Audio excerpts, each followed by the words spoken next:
नांदगाव खंडेश्वर येथे महाराष्ट्र राज्य सरपंच संघटनेच्या वतीने आयोजित करण्यात आलेल्या सरपंच व ग्रामपंचायत सदस्य यांना मानधन वाढवून नियमित भत्ता देण्यात यावा या मागणीकरिता प्रत्येक तालुक्यात जाऊन जनजागरण व आपले अधिकार याविषयीची माहिती देण्यात आली।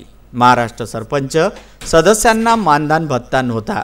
गेल्या 34 वर्षापासून रखडलेले प्रश्न महाराष्ट्र सरपंच संघटनेने सातत्याने लक्ष दिल्यामुळे राज्यात मानधन व भत्ते सुरू झाले।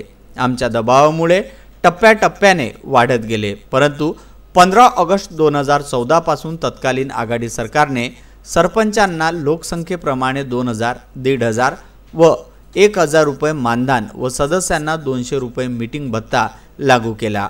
संघटनेच्या मागणीनुसार सरपंच व सदस्यांच्या मानधनात वाढ करण्यात येत असल्याचे स्पष्ट नमूद केले आहे, पण या तिसऱ्या GRची अंमलबजावणी सरकारने केली नाही, म्हणजे विद्यमान सरपंच सदस्यांना या वाढीव मानभत्त्याचा लाभ मिळाला नाही। आता नव्याने लागू केलेले वाढीव मानधन पुढील सरपंचांना मिळणार आहे, त्यामुळे आम्ही सर्वांना या शासन निर्णयाचा फायदा मिळावा यासाठी तालुक्यात फिरून याविषयी चर्चा करून जनजागृती करीत आहोत।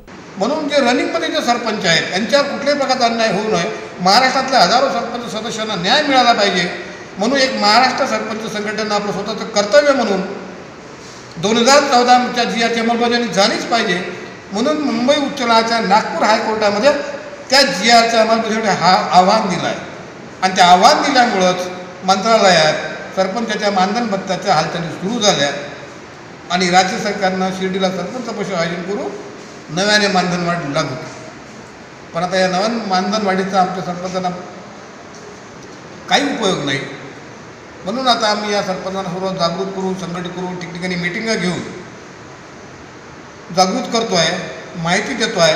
हायकोर्टाचा लढा आम्हाला लढायचा आहे। 14चा GRचा मानधन भत्ता मला घ्यायचा आहे आणि सरपंच सदस्यांना द्यायचा आहे। त्यासाठी या सर्व तालुक्यामध्ये मी बैठका घेत आहे आणि त्याच अनुषंगाने आज आम्ही नांदगाव खंडेश्वर येथे आलो आहे।